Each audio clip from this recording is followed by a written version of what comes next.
Hello दोस्तों। तो human torso के पार्ट 2 में आप सभी का स्वागत है। तो आज हम पार्ट 2 में सबसे पहले हम ब्रेन की बात करेंगे।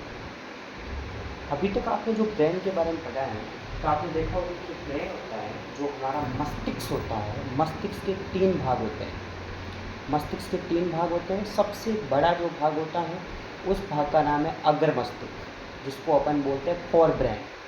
और दूसरे जो भाग का नाम होता है, जो दूसरा भाग होता है, उस भाग का नाम है मिड ब्रेन, जिसको अपन बोलते हैं मध्य मस्तिष्क। और तीसरे भाग का नाम होता है पच्छ मस्तिष्क, जिसको अपन बोलते हैं हिड ब्रेन। तो मस्तिष्क 3 प्रकार के होते हैं: अग्र मस्तिष्क, मध्य मस्तिष्क और पच्छ मस्तिष्क। उसके बाद में हम बात करेंगे जो अग्र मस्तिष्क होता है। अगर मस्तिष्क के 2 भाग होते हैं। जो आगे वाला अगर मस्तिष्क होता है, ये अपने टोटल जो मस्तिष्क होता है उसका 2/3 भाग होता है। और अगर मस्तिष्क के 2 इम्पोर्टेंट भाग होते हैं। एक भाग का नाम होता है सेरिब्रम, एक भाग का नाम होता है सेरिब्रम, और दूसरे भाग का नाम होता है डायेंसिफेला। दूसरे भाग का नाम होता है डायेंसिफेला और पहले भाग का नाम होता है सेरिब्रम। अगर हम मध्य मस्तिष्क की बात करें तो मध्य मस्तिष्क और पच्छ मस्तिष्क। पच्छ मस्तिष्क के 3 भाग होते हैं। एक भाग का नाम होता है मेडुला, एक भाग का नाम जो होता है वो होता है मेडुला, दूसरे भाग का नाम होता है पॉन्स और तीसरे भाग का नाम होता है सेरिबेलम। अगर हम बात करें अग्र मस्तिष्क की, तो अग्र मस्तिष्क का जो काम होता है वो क्या होता है? अग्र मस्तिष्क का काम होता है अपन जो भी थिंक करते हैं। अगर मान लो किसी चीज़ के बारे में हम बार बार विचार कर रहे हैं, सोच रहे हैं या उसके बारे में थिंक कर रहे हैं, तो वो अग्र मस्तिष्क का काम होता है। उसी प्रकार से जो हमारी बुद्धि, मतलब हमको कोई चीज़ कितनी याद हो रही है या नहीं हो रही है, ये भी अग्र मस्तिष्क का काम होता है। उसी प्रकार से चेतना, अगर हम किसी को देख रहे हैं तो क्या हम उनको जान पा रहे हैं कि नहीं है। जैसे हमने पहले किसी को देखा है और दोबारा जब हम उसको देखेंगे तो हमें लगेगा हाँ इसको हमें देखा हुआ है, तो ये भी अग्र मस्तिष्क का कार्य होता है। उसी प्रकार से जितने भी ऐसी कार्य होते हैं, जैसे कि भूख लगना, प्यास लगना, और जो हम चलते हैं, फिरते हैं, घूमते हैं, खेलते हैं, वो सारी की सारी जो क्रियाएं होती है, वो सारा का सारा जो काम होता है वो काम अग्र मस्तिष्क का होता है। और मध्य मस्तिष्क की बात की जाए तो मध्य मस्तिष्क का जो काम होता है वो होता है जितनी भी हमें ज्ञानेंद्रियाँ होती है, जैसे कि हमारी 5 ज्ञानेंद्रियाँ होती है। पहली ज्ञानेंद्रिय का नाम होता है आँख, दूसरी का नाम होता है नाक, तीसरी का नाम कान, चौथी का नाम त्वचा और पाँचवीं का नाम जीभ, टंग।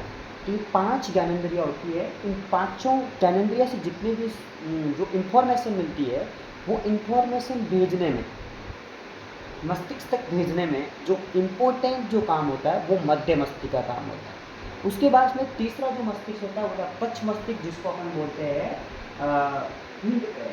हिंड ब्रेन का जो काम होता है वो क्या होता है कि शरीर को नियंत्रित करना, जो हमारे शरीर को कंट्रोल करने का जो काम होता है वो हिंड ब्रेन का होता है। और जो श्वसन होता है या हृदय की गति को कैसे नियंत्रित करना है, वो सारे काम जो होते हैं वो हमारे पच्छ मस्तिष्क के होते हैं।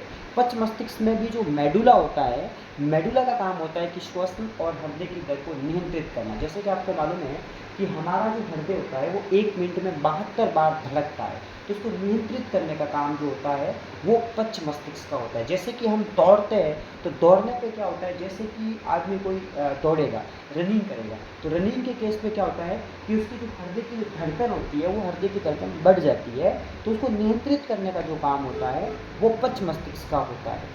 तो पच्छ मस्तिष्क ये काम करता है। और सेरिबेलम जो होता है, सेरिबेलम का काम होता है शरीर को कंट्रोल करना, शरीर को कंट्रोल करना। अगर मान लीजिए कोई व्यक्ति है और उस व्यक्ति ने नशा कर दिया है, इसके बाद में उसको शरीर का जो कंट्रोल है वो नहीं रह पाता, क्योंकि सेरिबेलम उसका बिल्कुल भी काम नहीं कर पाता है, तो इस वजह से वो आदमी जो होता है वो नीचे गिर जाता है, क्योंकि सेरिबेलम ही हमारे शरीर को कंट्रोल करने का काम करता है। तो आज हमने आपको मस्तिष्क के भागों के बारे में बताया। मस्तिष्क के 3 भाग होते हैं, तीनों भागों के बारे में आपको नाम याद रखना है। पहले मस्तिष्क का नाम अग्र मस्तिष्क होता है, दूसरे मस्तिष्क का नाम मध्य मस्तिष्क होता है और तीसरे मस्तिष्क का नाम पच्छ मस्तिष्क होता है। तो आपको इनके बारे में अच्छे से ध्यान रखना है। और मस्तिष्क का जो ब्रेन होता है वो बहुत ही कोमल अंग होता है। जब हम इसको हाथ देते तो बहुत ही कोमल होता है।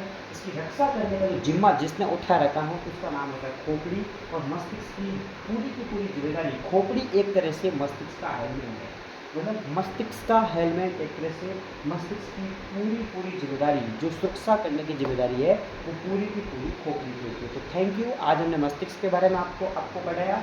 हम अगले पार्ट में और हम आपको कुछ जो अपनी जो और ग्रंथियाँ होती है उसके बारे में हम बात करेंगे, एंजाइम्स के बारे में बात करेंगे और हम शरीर के एक-एक पार्ट्स के बारे में विस्तार से आपको बताएंगे।